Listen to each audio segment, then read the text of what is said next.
Greetings, Games Coder. I hope things are fine with you. Let's take a look at Pong 1, where we learn some more variable work and such, and other things. So, for this particular game, I have two variables, game over and score. And we're showing the score. We're not showing game over. All right, so we have the I'm right now on the stage, and we also have a paddle sprite, and we also have a ball sprite. And you can actually look at how the game plays in the write-up. There's a video on how it plays. So we won't do that here to not be redundant. Let's take a look. So let's look at the stage first. That's where kind of the generalized code goes, I would say. Let's look at the backgrounds here. 3 backgrounds. And you can go here again for backgrounds to under how-tos, and the book, of course, describes some of that. So let's take a look at this here. We have 3 backgrounds. One is the playing background, and then a welcome background, and a game over background. All right. So when we initially start, we set the background to the welcome background, and then we set game over to false. And that tells us, the welcome background tells us to hit the space bar, tells the user to hit the space bar. So therefore, when the space key is pressed, we change the costume or the background to Pong 1, which is the game background. And we reset the timer and we do a loop forever. And we're stopping the loop when we go over 10 seconds here for actually it's supposed to be 15, I think. In the write-up, it's 15, so 15. And that's how that works.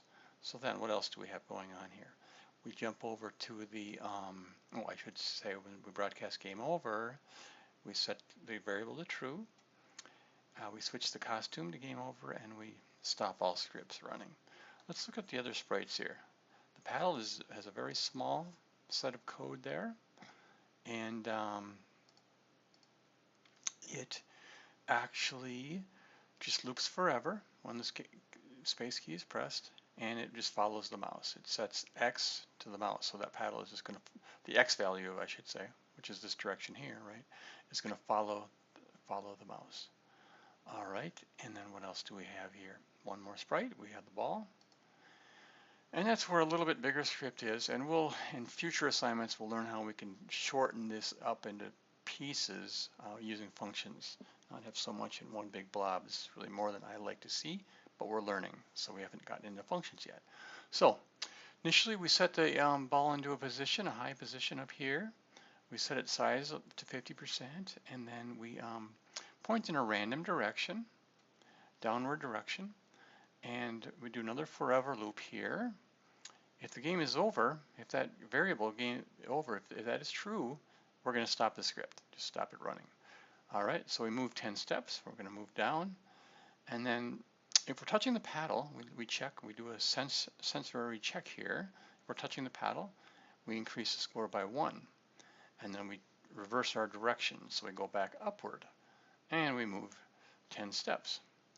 Otherwise, if we're not touching the paddle, so if that is false, we come into this block here, the else block, and if we're touching blue, which if we look here, let's look at our backgrounds here, we have a little blue ribbon or little blue thick line along the bottom of the screen, and that's a detection of if we hit that. So let's go back to the ball again and the script. If we are touching that blue, that's game over. So we've passed the paddle. We've missed it with the paddle. All right, and if we're touching red, which is one of those, let's jump real quickly to that.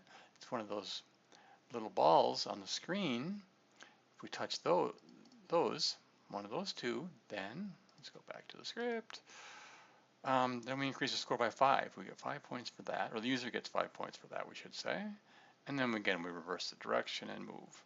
If we're on the edge, we're on that edge or that edge, any edge, we bounce. So that's how that game is set up in this case, and there's many ways to program a particular problem. So You probably have coded it differently, but that's one example. We'll talk to you soon.